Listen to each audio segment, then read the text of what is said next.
Hello everyone, welcome back once again for the power system analysis session.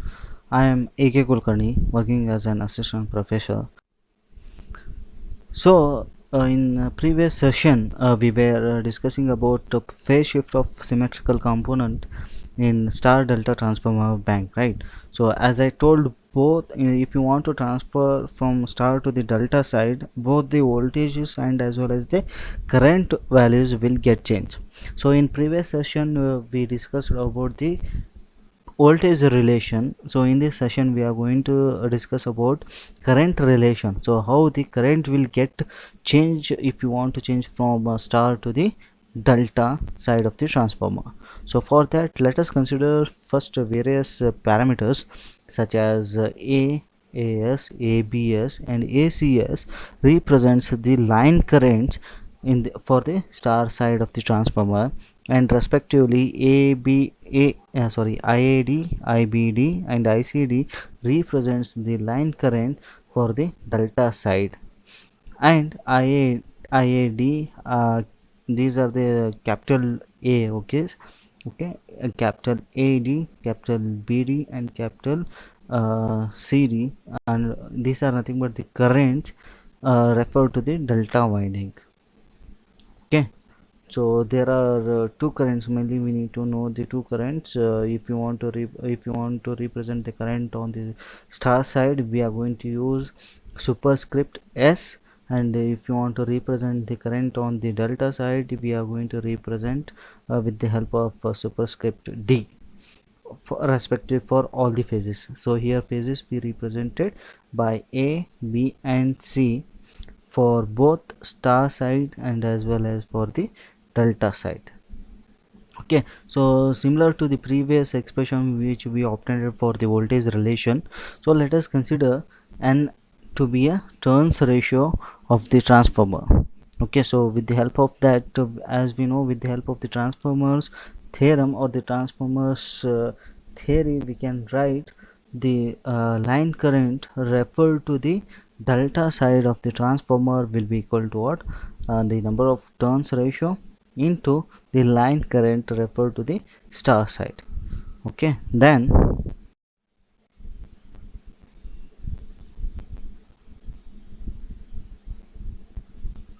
now these are the delta side currents with respect to the star side current with the help of turns ratio. IBD is equal to N, that is the turns ratio of the transformer, into the line current referred to the star side. Now respectively for the phase C, this is the relation we are going to get. Now after getting this relation to the various phases, that is phase A and B, for the phases A, B and C, now let us apply KCL to these nodes of on the delta side. So this is the respective phasor diagram or the winding diagram representation for the delta side of the transformer, is it so? Now apply KCL to all these nodes, node A, B and C. So from this, IA will be equal to the line current. IA will be equal to what? So now just check it out. Now let us consider node A. So this current IAD will be equal to what? Now this current is getting away from the junction, right? So which will be equal to what? The current entering to this junction and current leaving to the leaving from the junction, is it so? So which current is entering over here? The phase current of this particular winding, so that is IBD, which is entering, and this is the current leaving from the junction, which is nothing but if the current is entering the junction, which sign we are going to use? Positive sign. If the current is leaving the junction, we are going to use a negative sign, which means the IBD will be this total current IAD will be equal to what? Phase current, it will be equal to what?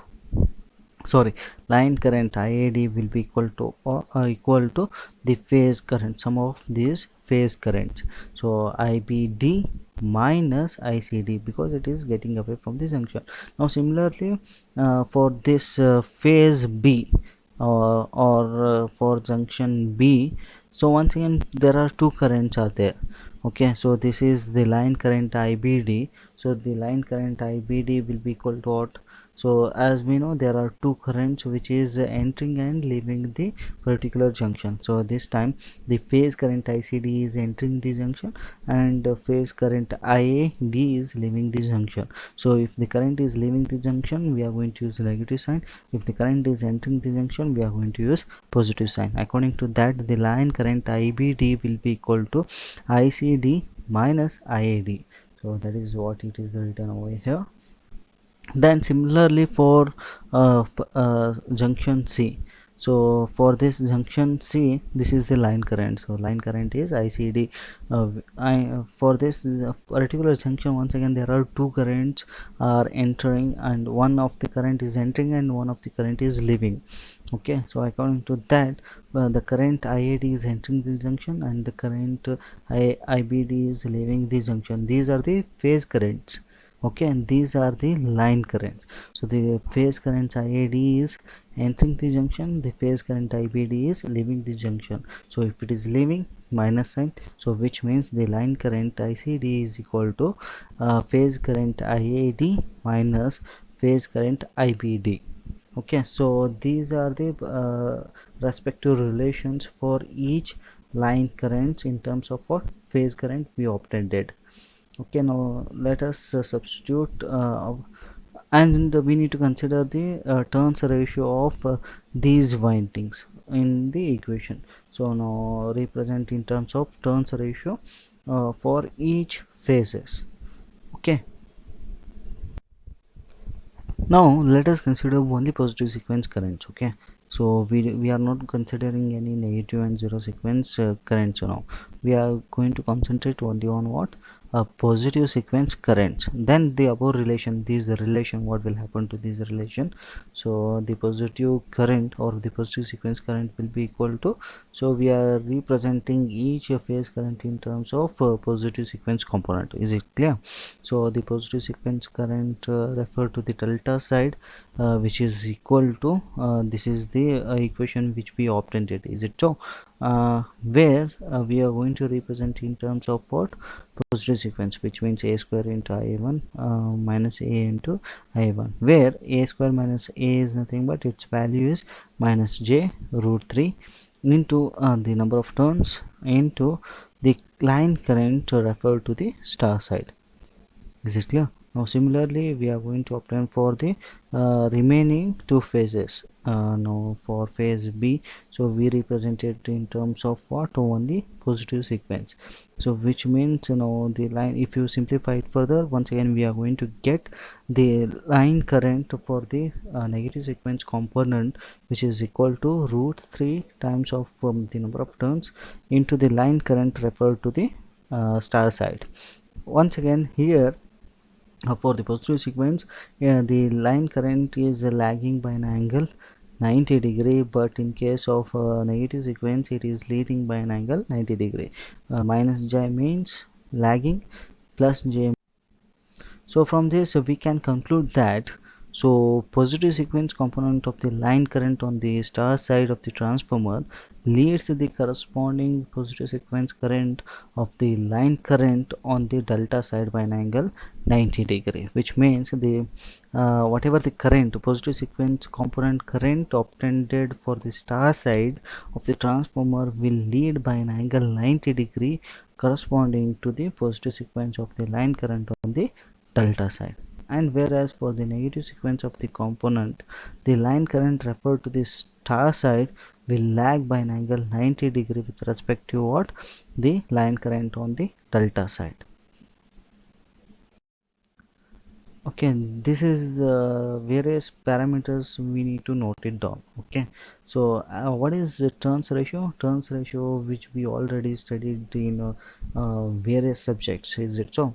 The turns ratio of the transformer is defined as what, the number of primary turns divided by the number of secondary turns, or it may be primary voltage by secondary voltage, or it may be secondary current by the primary current. So these are the three various parameters or three various definitions for the turns ratio.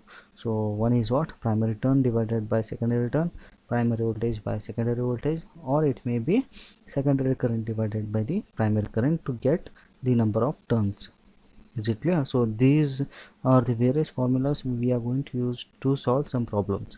If you want to find out the turns ratio, we are going to use these three formulas.